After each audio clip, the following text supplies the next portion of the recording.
Hello guys, so today I'm back with another video, and today I'm making a two-part video about alien life and why they might already have been or are upon us. First part will be more of the challenges we face with finding another alien race, and second part will be more over actual possible encounters and claims seen throughout our history. So let's start. Alright, so if Earth has been around for 4.5 billion years and our universe has been around for a good 14 billion years, then where are the aliens? Could it be that they are already upon us? Maybe they visit us in our past and now oversee everything that we do? Or could it be that we are the smartest and most technologically advanced species in this universe, and it'll be us who oversee other developing species? Let's find out where our planetary neighbors might be. So to best give us an idea on why some scientists believe there's no alien life out there to visit us, although the majority do agree that there has to be some form of life other than ours in the universe, there's a paradox that asks a simple question, and that is, where is everyone? That is the Fermi Paradox. The Fermi Paradox was made by Italian-American physicist Enrico Fermi in the year 1950, and it refers to the probability that alien intelligence exists, but we have no evidence to prove it. As previously mentioned, this idea of our planet being so young compared to the billions of years that have passed since the Big Bang and the creation of everything, why haven't we been visited or at least had proof of any visitation in our past? Although Enrico Fermi sadly passed away in 1954 before he could more deeply explore his theories and ideas, scientists have used the Fermi Paradox over time, and here might be some answers to the question of where is everyone? The solutions to the Fermi Paradox. There's a couple of things that could possibly answer the question, where is everyone at? Remembering that this question was asked in the 1950s, our technology has increased severely over time. It could just be that we haven't had the time to explore at such a high scale to find others, and our technology wasn't as advanced. The first planets discovered outside of our solar system, of our own solar system, weren't discovered until the 1990s. For comparison, in the 1990s we didn't have iPhones, we had huge brick-sized phones that were considered portable. The only technology that could fit in our own pockets were MP3 players, but those were expensive, so most people carried a portable cassette player or a CD player in hand, none of which were touchscreens, because touchscreens didn't become popular until 2007. So if you wanted to listen to music, you couldn't do it on your phone. You had to have a whole different device for that. Messaging wasn't even a thing till 1992, and the first web browser launched in the year 1990. Our Hubble telescope as well wasn't launched until April in 1990, even though it started production in the 1940s. Originally thought to only last us about 15 years, our technology has advanced, and we've been able to go back into space and fix our Hubble telescope and upgrade it, and it is something that we use till this day. Another solution could also be that the time it takes to travel from one solar system to another is just far too much. The closest star to ours is 4 light years away, and with our current technology that would be about 30,000 years to travel 1 light year. So 120,000 years to get to the closest star.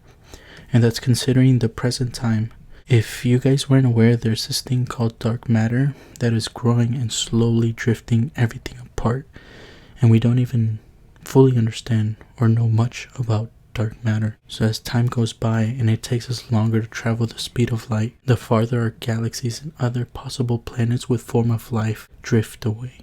Another probable explanation would be that aliens have visited us in the past but left no trace of their visits. Or maybe they did, just in subtle ways. Like how the pyramids that were built have a lot of weird coincidences that match to our Earth, and the way they were built seems hard to do for that time. Unless if they had some technology far too advanced for them, or technology we seem to have lost over time. As well as how their ancient writing talks about the gods and these creatures who came down and gave us their knowledge, and they were almighty and those gods were how humans came to know so much about the stars and other planets and life in our early times before computers and science. And last would be the fact that life evolving to the point we have or higher might just be too rare, and we are the only ones in this vast universe all alone. And if we're not alone, then there might be a great filter ahead of us that's getting rid of civilizations. Maybe getting rid of civilizations that are more powerful and advanced than us, and we might be headed right to that filter. The Great Filter. The Great Filter is an idea of events that might reset or cause an intelligent civilization to go extinct, thus keeping them from reaching other parts of the universe and expanding their presence. These events could be natural disasters, like an asteroid impact that will reset all life on that planet, similar to our dinosaur disaster, where an asteroid wiped out almost all life on Earth. Solar flares that can wipe out technology as we know it, and these solar flares are things that we see today as a big risk. If I'm not mistaken, we almost got struck by one of these in 2012, which I made a facts video going over it briefly. And as well, NASA does warn that in our present time of 2023, we might be seeing a dangerous solar flare that could change the way we live if it were to hit. These solar flares can reset life on Earth, or take us back on Earth hundreds of years. But anyways, moving on, maybe something like our very own Yellowstone volcano could cause devastation. And I'm gonna link that video at the end of this video if you want to check out more about our Yellowstone volcano as well as super volcanoes. I made a video about that in the past. If it were to erupt, that would cause a huge worldwide disaster. It could change the seasons on our Earth and take millions of lives.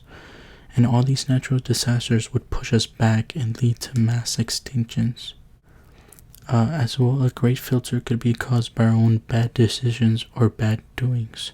A nuclear war that would end all life on Earth, it would be something that could just take minutes to destroy all life.